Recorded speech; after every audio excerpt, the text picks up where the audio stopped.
ஆத்யாசக்தி ஆடல் மயமானவள். அவள் படைக்கிறாள், காக்கிறாள், அழிக்கிறாள். அவளுடைய பெயர்தான் காளி. காளிதான் பிரம்மம், பிரம்மமே காளி. இருவரும் ஒருவரே. ஆக்கல், அழித்தல், அழித்தல் என்ற எந்த செயலும் இல்லாமல் அவள் இருப்பதாக நாம் நினைக்கும்போது பிரம்மம் என்கிறோம். அவளை காளி என்கிறோம், சக்தி என்கிறோம். உள்ளது ஒன்று, நாம ரூபம்தான் வேறு. தண்ணீர் ஒன்றே, அதையே ஜலம், வாட்டர், பானி என்றெல்லாம் அழைக்கிறோம். ஒரு குளத்திற்கு 3-4 படித்துறைகள். ஒரு துறையில் இந்துக்கள் நீர் அருந்துகிறார்கள், அவர்கள் அதை தண்ணீர் என்கிறார்கள். மற்றொரு படித்துறையில் முகமதியர்கள் நீர் அருந்துகிறார்கள், அவர்கள் பானி என்கிறார்கள். இன்னொரு துறையில் ஆங்கிலேயர்கள் நீர் அருந்துகிறார்கள், அவர்கள் வாட்டர் என்கிறார்கள். மூன்றும் ஒன்றுதான், பெயரில்தான் வேறுபாடு. இறைவனை சிலர் அல்லாஹ் என்கிறார்கள், சிலர் காட் என்கிறார்கள், சிலர் பிரம்மம் என்கிறார்கள், சிலர் காளி, ராமர், ஹரி, இயேசு, துர்க்கை என்றெல்லாம் கூறுகிறார்கள். கேசவர் புன்முறுவலுடன் காளி எத்தனை நிலைகளில் திருவிளையாடல் புரிகிறாள் சொல்லுங்கள். ஸ்ரீராமகிருஷ்ணர் புன்னகையோடு அவள் பல்வேறு நிலைகளில் விளையாடுகிறாள். அவளே மகாகாளி, நித்திய காளி, ஸ்மசான காளி, ரக்ஷா காளி, ஷியாமா காளி. மகாகாளி, நித்திய காளி பற்றி தந்திர சாஸ்திரங்களில் உள்ளது. படைப்பே இல்லாமல் சந்திரன், சூரியன், கிரகங்கள், பூமி எதுவும் இல்லாமல் எங்கும் கார் இருள்மயமாக இருந்தபோது தேவி மட்டும் உருவமற்ற மகாகாளியாக மகாகாலனுடன் விளங்குகிறாள். ஷியாமா காளிக்கு மென்மையான பல வடிவங்கள், வரமும் அபயமும் தருபவள் அவள். வீடுகளில் அவளையே பூஜிப்பார்கள். தொற்று நோய், பஞ்சம், நிலநடுக்கம், பெருமழை, வறட்சி போன்ற காலங்களில் ரக்ஷா காளியை வழிபட வேண்டும். ஸ்மசான காளி அழிக்கும் சக்தி. பிணம், நரி மற்றும் டாகினி, யோகினி போன்ற தேவதைகள் சூழ சுடுகாட்டில் உறைபவள். அவளது வாயிலிருந்து இரத்தம் வழிந்து கொண்டிருக்கும். கழுத்தில் மனித தலை மாலை, இடுப்பில் மனித கை மாலை. அண்ட சராசரங்கள் அழியும்போது மகா பிரளய காலத்தில் படைப்பிற்கான விதைகளை தேவியே சேகரித்து வைக்கிறாள். பாட்டியிடம் அது இது என்று எல்லாம் போட்டு வைப்பதற்கு ஒரு பானை இருக்கும். அவள் அதில் பல்வேறு சாமான்களை போட்டு வைத்திருப்பாள். கேசவரும் மற்றவரும் சிரித்தார்கள். குருதேவரும் சிரித்துக்கொண்டே கூறினார், ஆம், பாட்டியிடம் இப்படி ஒரு பானை இருக்கும். அதனுள் கடல் நுரை, வாயு மாத்திரை, சுரை, வெள்ளரி, பூசணி விதைகளின் சிறு சிறு பொட்டலங்கள் எல்லாம் போட்டு வைத்திருப்பாள். தேவைப்படும்போது வெளியே எடுப்பாள். பிரம்மமயியான தேவியும் பிரபஞ்சம் அழிந்த பிறகு எல்லா விதைகளையும் சேகரித்து வைக்கிறாள். படைப்பிற்கு பிறகு ஆத்யா சக்தி உலகத்தின் உள்ளேயே உரைகிறாள். உலகத்தை ஈன்றெடுக்கிறாள். உலகின் உள்ளும் உரைகிறாள் அவள். வேதம் சிலந்தி பற்றி கூறுகிறது. சிலந்தியும் அதன் வலையும். சிலந்தி தனக்குள் இருந்தே வலையை தோற்றுவிக்கிறது. பிறகு அந்த வலையிலேயே வசிக்கவும் செய்கிறது. கடவுள் உலகத்திற்கு ஆதாரமாகவும் இருக்கிறார், அதன் உள்ளும் இருக்கிறார். காளி என்ன கரு நிறத்தவளா? தொலைவில் இருப்பதால் கருப்பு, நெருங்கி அறிய முடிந்தால் கருப்பு அல்ல. தொலைவிலிருந்து வானம் நீல நிறமாக தெரிகிறது. அருகில் சென்று பாருங்கள், எந்த நிறமும் இல்லை. தொலைவிலிருந்து பார்க்கும்போது கடல் நீரும் நீலமாகத்தான் தெரிகிறது. அருகில் சென்று கையில் எடுத்து பாருங்கள், அந்த நீருக்கு நிறமே இல்லை. இவ்வாறு கூறிய குருதேவர் பிரேமை பித்து பிடித்தவராக பாடத் தொடங்கினார். என்னை ஆளும் அன்னை காளியின் உருவம் கருப்போ, உண்மையும் அதுவோ. கண்ணங்கரியவள் கௌரி, திகம்பரி, உள்ள கமலம் ஒளிபெறும் பொருட்டு திருவிளக்கேற்றும் தெய்வமும் அவளே. குருதேவர் மீண்டும் பேசத் தொடங்கினார். பந்தம், முக்தி இரண்டையும் படைத்தவள் அவளே.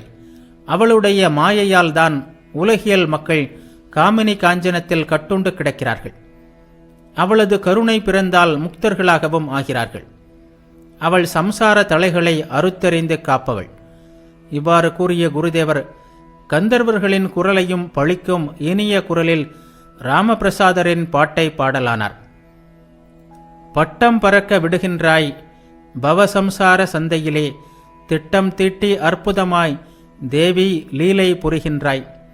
நரம்பும் எலும்பும் கூடாக்கி நயமாய் மாலை நூல்கோத்து விரும்பும் ஆசை காற்றினிலே விடுவாய் பட்டம் பல கோடி. சாந்தம் வீரம் சோம்பலென சாற்றும் குணங்கள் மூன்றினையும் ஏந்தி இணைப்பாய் பகட்டாக இளைப்பாய் பட்டம் எழில் உறவே.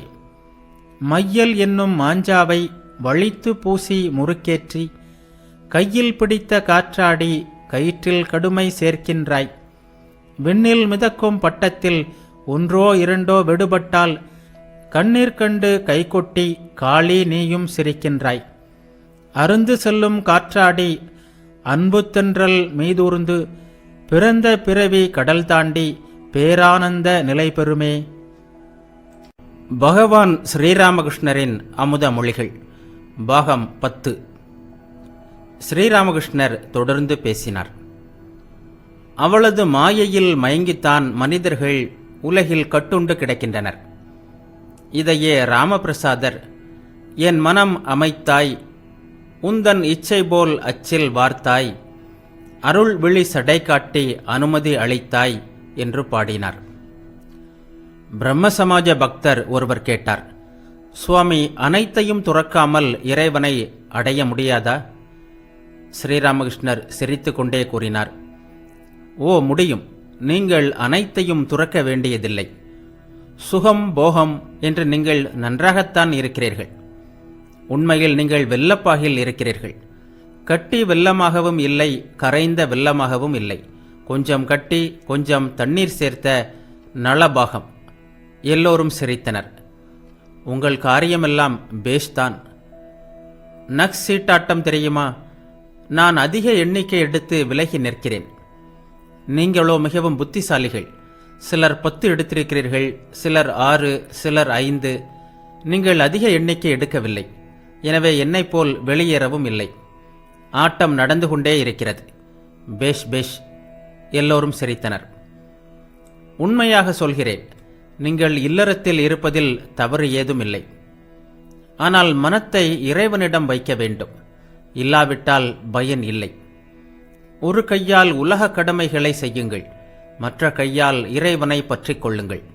கடமைகள் முடிந்தால் 2 கைகளாலும் இறைவனை பிடித்துக் கொள்ளுங்கள். எல்லாம் மனத்தை பொறுத்தது. மனத்தில்தான் பந்தம், மனத்தில்தான் முக்தி. மனத்தை எந்த நிறத்தில் தோய்க்கிறீர்களோ அந்த நிறம் பெறும். வண்ணானிடமிருந்து வந்திருக்கின்ற துணியை போன்றது மனம். சிவப்பு சாயத்தில் தோய்த்தால் சிவப்பு, நீல சாயத்தில் தோய்த்தால் நீலம், பச்சையில் தோய்த்தால் பச்சை. எந்த சாயத்தில் தோய்க்கிறீர்களோ அந்த நிறம் பெறுகிறது. பாருங்களேன், கொஞ்சம் ஆங்கிலம் படித்துவிட்டால் போதும், உடனே புட், பாட், இட், மிட் என்றெல்லாம் புளிய ஆரம்பித்து விடுகிறார்கள். எல்லோரும் சிரித்தனர். அதோடு விட்டானா, காலில் பூட்ஸ், சீட்டு அடித்து பாடுவது எல்லாம் வந்து சேர்கின்றன. இனி சமஸ்கிருதம் படித்த பண்டிதன் ஆனால் உடனே சமஸ்கிருத சுலோகங்களை உதிர்க்க தொடங்கி விடுவான். மனத்தை தீய சகவாசத்தில் வைத்திருந்தால் தீய பேச்சும் தீய சிந்தனையும் வந்துவிடுகிறது. பக்தர்களுடன் சகவாசம் வைத்திருந்தால் இறை சிந்தனையும் தெய்வீக பேச்சும் வருகின்றன. மனத்தை பொறுத்துதான் எல்லாம். ஒரு பக்கம் மனைவி, இன்னொரு பக்கம் மகள். அவன் இருவரிடமும் வெவ்வேறு விதமாக பழகுகிறான். ஆனால் மனம் ஒன்றுதான். மனத்தில்தான் ஒருவன் கட்டுண்டவன், மனத்தில்தான் முக்தன். நான் முக்தன். இல்லறத்தில் இருந்தாலும் சரி, காட்டில் இருந்தாலும் சரி, எனக்கென்ன பந்தம்? நான் இறைவனின் குழந்தை, ராஜாதிராஜனின் பிள்ளை. யார் என்னை கட்டுப்படுத்த முடியும்? பாம்புதான் கடிக்கட்டும், விஷம் இல்லை என்று உறுதியாக நினைத்தால் விஷம் இறங்கிவிடும். அதுபோல் திரும்ப திரும்ப நான் கட்டுண்டவன் அல்ல, முக்தன் என்று உறுதியாக சொல்லி வந்தால் அப்படியே ஆகிவிடுகிறது. கிறிஸ்தவர்களின் நூல் ஒன்றை யாரோ ஒருவர் ஒரு நாள் கொண்டு வந்தார். நான் அதை படிக்க சொன்னேன். அதில் இருந்ததெல்லாம் வெறும் பாவம், பாவம், பாவம்தான்.